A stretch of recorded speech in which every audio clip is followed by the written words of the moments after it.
សំបីតែភាសាហៅអ្នកមានគុណថាលោកឪពុកអ្នកម៉ែបាត់អស់លីញ៉ាអីសតម្បាសតម៉ាក់អូអាត្មានិយាយដល់រឿងហ្នឹងខ្សោយបេះដូងស្ងៃអាភាសាបាម៉ាក់នេះជ្រាបជ្រែកដល់ទៅជែកដែនស្រុកព្រៃអាត្មាទៅដល់ស្រុកព្រៃនេះកូនអ្នកព្រៃហៅឲ្យថាប៉ាដែលទៀតព្រឹក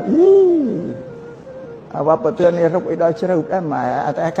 កែនៅតែក្នុងទីក្រុងរុកចេះដល់ស្រុកព្រៃភាសាដែលនៅថែរក្សាភាសាប្រពៃណីនេះអាត្មាឃើញពីពូជពីត្រកូលដល់ថ្ងៃមកទសានេះអាយដាមខេងសមេតនេះខាងបលិដូចជាផ្កាយ4ផង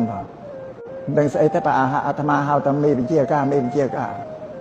ឃើញត្រកូលក៏នៅទាំងអស់កូនហៅម៉ែហៅនេះហៅម៉ែហៅពុកហើយសម្ដេចនាយករដ្ឋមន្ត្រីឬកូនគាត់ហៅថាម៉ែពុកដូចគ្នាឬពីត្រកូលអាត្មាថាសប្បាយចិត្តប៉ុន្តែពីត្រកូលនោះត្រង់មិនឈ្នះទេ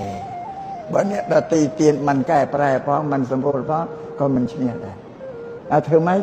ឲ្យបានកូនខ្មែរនឹងចេះហៅពុកហៅម៉ែទៅពេញត្រឡប់ទៅរកភាសាដើម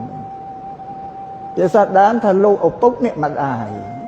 គេប្រើភាសាអញ្ចឹងពីបុរាណលោកឪពុកអ្នកម្ដាយហើយខ្មែរភាសានេះខ្ពស់ជាទីបំផុត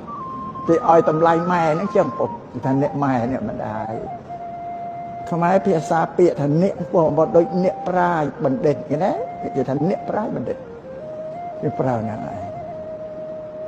ប៉ុន្តែយើងจะโยนពាក្យនេះទៅប្រើនឹងអ្នកប្រមាថសារាតែអ្នកប្រមាថដែរគេមកខូចទៅទៀតគេហៅថាអ្នកប្រាជ្ញបណ្ឌិតអ្នកម៉ែធ្វើម៉េចកែប្រែបានវិញនៅលើយើងទាំងអស់គ្នាហ្នឹងឯងណា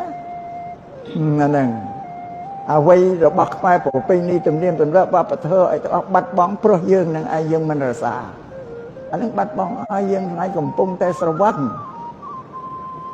នឹង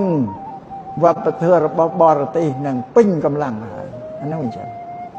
នេះជាការរំលឹកក្នុងមិត្តរួមជាតិនៅទាំងអស់គ្នានឹងបើអញ្ចឹង